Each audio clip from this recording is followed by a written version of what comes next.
পরিবেশের জন্য মারাত্মক ক্ষতিকর নিষিদ্ধ ঘোষিত পলিথিন মজুদের বিরুদ্ধে বগুড়ায় অভিযান চালিয়েছে র‍্যাব ১২। ১০ ডিসেম্বর সকালে শহরের কালীতলা এলাকায় অভিযান চালিয়ে একটি বেনামী গোডাউন থেকে ২৬ টন অবৈধ পলিথিন জব্দ করা হয়েছে।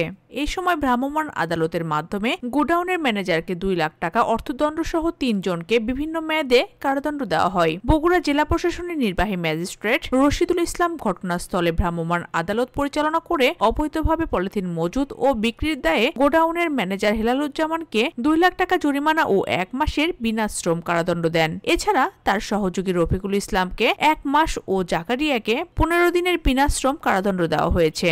দীর্ঘদিন থেকে অর্থাৎ ৬ বছর, কেউ ৩ মাস, কেউ ৪-৫ বছর থেকে এই কাজের সঙ্গে জড়িত এবং যিনি এখানকার মেইন মালিক, আসলে তাকে পাওয়া যায়নি। আসলে মেইন মালিক এনারাই, আমার কাছে যেটা মনে হয়েছে যে এনারাই, কারণ হচ্ছে যে এখানে মেইন মালিক বলতে আসলে কেউ নেই, কারণ এনারাই এই ঢাকা থেকে এগুলো নিয়ে আসা, বাজারজাত করা, বিক্রয় করা, পরিবহন করা, সবাই এই ৩ জনই এর সঙ্গে জড়িত।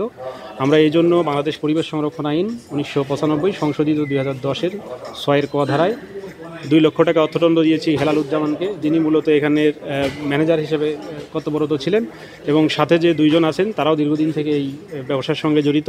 একজনকে ১৫ দিনের বিনাশ্রম কারাদণ্ড দিয়েছি এবং সেই সঙ্গে আরেকজনকে আমরা ১ মাসের বিনাশ্রম কারাদণ্ড দিয়েছি এবং যিনি হেলালুজ্জামান তাকে ২ লক্ষ টাকা অর্থদণ্ড এবং অনাদায়ে ১৫ দিনের বিনাশ্রম কারাদণ্ড এবং সেই সঙ্গে ১ মাসের বিনাশ্রম কারাদণ্ড দণ্ডিত করেছি। RAB ১২ Bogura company commander Firoz Ahmed বলেন, জানেন এখানে ইতোপূর্বে ডিবি একটা অভিযান চালিয়েছিল এবং ১২ টন পলিথিন জব্দ করেছিল। তো তারপর থেকে এই এলাকায় এবং বিশেষ করে এই গোডাউনে আমরা আমাদের নজরদারি কার্যক্রম অব্যাহত রাখি।